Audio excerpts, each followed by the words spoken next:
കാലത്തെ അതിജീവിച്ച car brand അതാണ് മാരുതി സുസുക്കി. ഇന്ത്യക്കാരെ സംബന്ധിച്ച് മാരുതി സുസുക്കി പ്രിയങ്കരമാകുന്നത് അതിന്റെ താങ്ങാവുന്ന വില, വിശ്വാസ്യത, അതുപോലെ തന്നെ ഉയർന്ന മൈലേജ് ഇവയൊക്കെയാണ്. എന്നാൽ സുരക്ഷയുടെ കാര്യത്തിൽ മാരുതി അല്പം പിന്നോക്കമാണെന്ന പരാതി എപ്പോഴുമുണ്ട്. പ്രത്യേകിച്ച് ക്രാഷ് ടെസ്റ്റുകളും മറ്റുമൊക്കെ ഇന്നത്തെ കാലത്ത് കൂടുതലായിട്ട് ആൾക്കാർ അതിന്റെ റിസൾട്ടുകളും മറ്റും നോക്കുന്ന സാഹചര്യം. പക്ഷെ ഇപ്പോൾ അഡ്വാൻസ് ഫീച്ചറുകൾ കൊണ്ടുവന്ന് ഈ സുരക്ഷയുടെ കാര്യത്തിലും കൂടുതൽ ഉറപ്പുകൾ വരുത്താൻ ശ്രമിക്കുകയാണ് മാരുതി.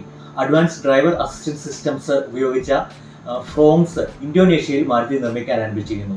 വൈകാതെ ഇന്ത്യയിലേക്കും ഈ ഫ്രോങ്സ് എത്തുമെന്നാണ് സൂചന.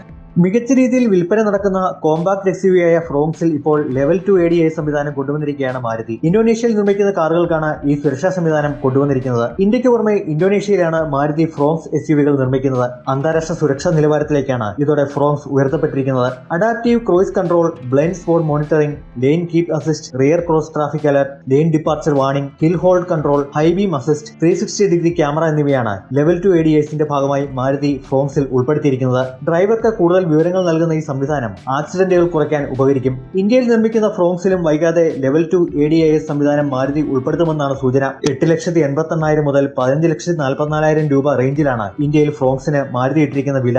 ADAS സംവിധാനം കൂടി വന്നാൽ ഈ വിലയിൽ കോമ്പാക്ട് SUV മേഖലയിൽ ഫ്രോങ്സ് ഒരു കില്ലാടി തന്നെയാകുമെന്ന് തീർച്ച.